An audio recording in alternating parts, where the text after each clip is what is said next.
nidina ny vidim-bary eny an-tsena. Misy tokoa ny ezaka avy amin'ny ministera ny voatra sy ny fanjifana ahafana mifeny vidim-bary.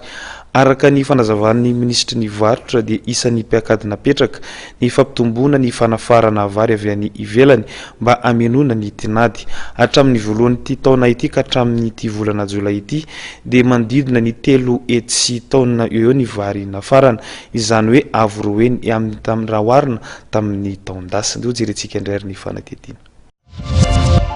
Misy ny ezaka nataon'ny fanjakana ary midina foana ny vary.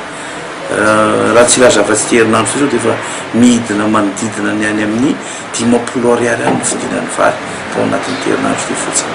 Ilazana amintsika zany fa misy ny ezaka. Raha tsika mahita ireny vokatry ny fiarah-miasa ny fanjakana amin'ny mpandraharaha, ny fahitantsika ny ireny mpanafatra vary, ny fanaraka amin'ny fanjakana apiditra vary 200 taona amin'ny vidiny $390 la taona.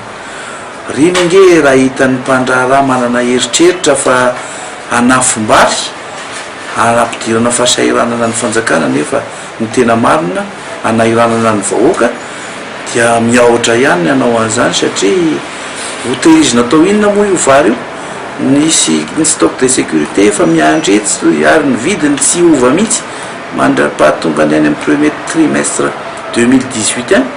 Zany amin'izao dia azo antony anankiray azo anazavana ny vidim-bary miena amin'izao fotoana izao ny fisiny iny fanarahana iny, satria raha vao miezaka miazona ka miakatra ny vidim-bary dia hitobaka ny vary amin'ny alalan'ny point ray. Point faharoa izay mbola vokatry ny fiarah-miasa amin'ny mpandraharaha ihany izay isorana ny zareo ihany koa dia ny fitobaky ny vary betsaka, fa na inona ho resantsika na inona ho resantsika ko satria tsena ny resahana dia ny lalàna ny tolotra sy ny tinady ihany no mibaiko an'io.